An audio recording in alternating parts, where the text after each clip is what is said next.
नमस्ते। BA part third के paper second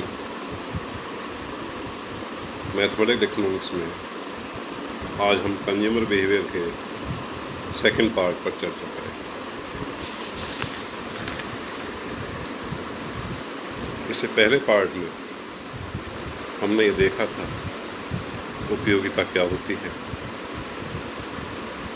और उपयोगिता के बारे में जो आज हम बात करेंगे वो ये देखेंगे कि उपयोगिता विश्लेषण को या उपयोगिता को हम किस रूप में नाप सकते हैं। उपयोगिता मापन के संबंध में दो धारणाएं हैं। एक पहली गणनावाचक विश्लेषण या गणनावाचक धारणा, दूसरी क्रमवाचक विश्लेषण या क्रमवाचक धारणा। आज हम गणनावाचक विश्लेषण के ऊपर चर्चा करेंगे।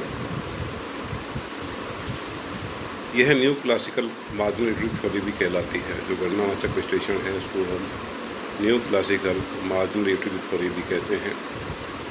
इनको देने वाले थे जो अर्थशास्त्री थे वो अल्फ्रेड मार्शल, जिन्होंने अपनी पुस्तक प्रिंसिपल ऑफ इकोनॉमिक्स में इसके बारे में चर्चा की। William Stanley, Leon Walras, Karl Menger. Professor Marshall कहते हैं कि उपयोगिता को हम गणना कर सकते हैं, अर्थात उसका परिमाणात्मक मापन संभव है।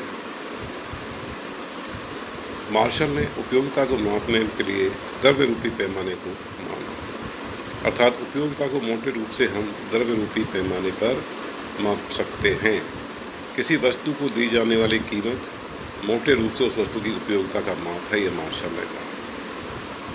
यह विश्लेषण मुख्य रूप से निम्नलिखित मान्यताओं पर आधारित है। पहला, जैसा कि पहले बताया, मार्शल ने कहा कि उपयोगिता अंकों में मापनीय है। जब कोई चीज़ अंकों में मापनीय है तो उसको हम योग भी कर सकते हैं, अर्थात उपयोगिता योगशील है। कुल उपयोगिता TU टोटल यूटिलिटी फंक्शन होगा x1 x2 xn तक, यानी वस्तुओं की संख्या का फंक्शन होगा। जितनी वस्तु अधिक उपयोग की जाएगी उपयोगिता भी उसी आधार पर बढ़ती जाएगी। यहाँ x1 x2 xn वस्तु की विभिन्न उपयोग में की गई इकाइयों की संख्या है। तो जब उपयोगिता मापनीय है तो हम इसे योगशील कर सकते हैं, यानी x1 वस्तु से प्राप्त उपयोगिता, x2 वस्तु से प्राप्त उपयोगिता, xn वस्तु से प्राप्त उपयोगिता, इनको जोड़कर हम कुल उपयोगिता प्राप्त कर सकते हैं। या U = mu x1 + mu x2 + mu xn।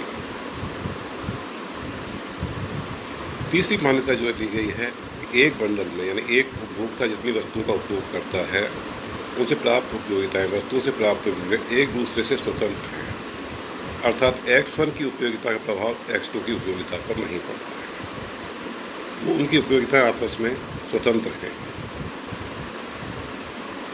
जब उपयोगिता को हम अंकों में माप कर सकते हैं तो उपयोगिता को प्राप्त होने वाली उपयोगिताओं को एक दूसरे से तुलना भी कर सकते हैं कि x1 वस्तु से प्राप्त उपयोगिता x2 वस्तु से प्राप्त उपयोगिता से अधिक है या कम है या बराबर है।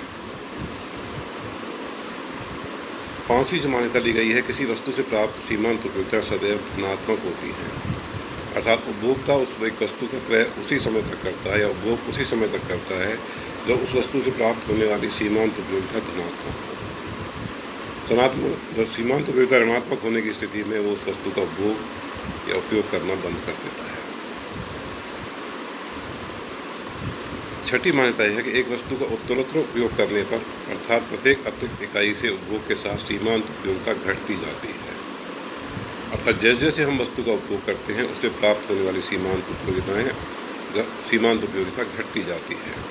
अच्छे मैथमेटिकल रूप में लिख सकते हैं dTU/dx² > 0। जब उपयोगिता को हम मुद्रा रूपी पैमाने में माप सकते हैं तो साथ ही मान्यता हमको ये लेनी पड़ेगी कि जो मुद्रा का पैमाना है वो स्थिर होना चाहिए, अर्थात मुद्रा की सीमांत उपयोगिता स्थिर है। मतलब अर्थात उपभोक्ता की आय में वृद्धि या कमी से मुद्रा की सीमांत उपयोगिता में कोई अंतर नहीं आता है। कुल उपयोगिता और सीमांत उपयोगिता ये अपन माइक्रो इकोनॉमिक्स के अंदर सेकेंड ईयर में पढ़ चुके हैं, इसलिए यहाँ इसका सीधा ही चित्र दिया गया है कि इनमें क्या संबंध है। कुल उपयोगिता और सीमांत उपयोगिता का संबंध ये है कि जब सीमांत उपयोगिता शून्य हो जाती है वहाँ कुल उपयोगिता अधिकतम होती है। सीमांत उपयोगिता के ऋणात्मक होने पर कुल उपयोगिता घटती जाती है। एक उपभोक्ता यदि एक वस्तु का उपभोग कर रहा है तो उस उपभोक्ता का संतुलन उस बिंदु पर होगा जहाँ उसकी सीमांत उपयोगिता, उस वस्तु से प्राप्त सीमांत उपयोगिता उस वस्तु की कीमत के बराबर नहीं हो जाए। अर्थात MUX यानी X वस्तु की सीमांत उपयोगिता इज इक्वल टू PX यानी X वस्तु की कीमत। अर्थात एक उपभोक्ता उस बिंदु तक वस्तु का क्रय करेगा जो वस्तु से प्राप्त सीमांत उपयोगिता वस्तु की कीमत के बराबर हो जाए। अब प्रश्न ये उठता है कि जब वस्तु की कीमत PX हमेशा ग्रेटर देन 0 होती है, अर्थात उस वस्तु की सीमांत उपयोगिता हमेशा धनात्मक होगी। MUX is greater than 0। तो PX और MUX को यदि हम बराबर कर रहे हैं और PX इज ग्रेटर देन 0 है तो MUX यानी उसकी वस्तु की सीमांत उपयोगिता भी 0 से अधिक होगी। तो ये बात एक वस्तु के संदर्भ में कही गई। यदि एक उपभोक्ता के पास एक वस्तुओं का बंडल है, कई वस्तुएं हैं, तो उस समय उपभोक्ता का संतुलन उस बिंदु पर होगा जहाँ एक वस्तु से प्राप्त सीमांत उपयोगिता और कीमत का अनुपात यानी MUX बटे PX यदि X वस्तु है दूसरी वस्तु से प्राप्त सीमांत उपयोगिता और कीमत के अनुपात के बराबर ना हो जाए, यानी MUY बटे PY। यानी एक उपभोक्ता का संतुलन उस बिंदु पर होगा MUX बटे PX is equal to MUY बटे PY is equal to MUM बटे PA। और ये सब मुद्रा की सीमांत उपयोगिता MUM के बराबर होना चाहिए। अब इसको हम गणितीय रूप में किस प्रकार से प्रकट कर सकते हैं? यदि दो वस्तुएं हैं X और Y और कुल उपयोगिता उसका फंक्शन है U is equal to function of X और MY। आय प्रतिबंध दे रखा है M यानी मुद्रा की मात्रा बराबर PX into X plus PY into Y, जहाँ PX X वस्तु की कीमत है और PY Y वस्तु की कीमत है। इस M is equal to PX into X plus PY into Y को हम Y के रूप में लिखें तो Y बराबर M upon PY minus PX बटे PY इंटू X। इस समीकरण का यदि हम यदि हम X के साथ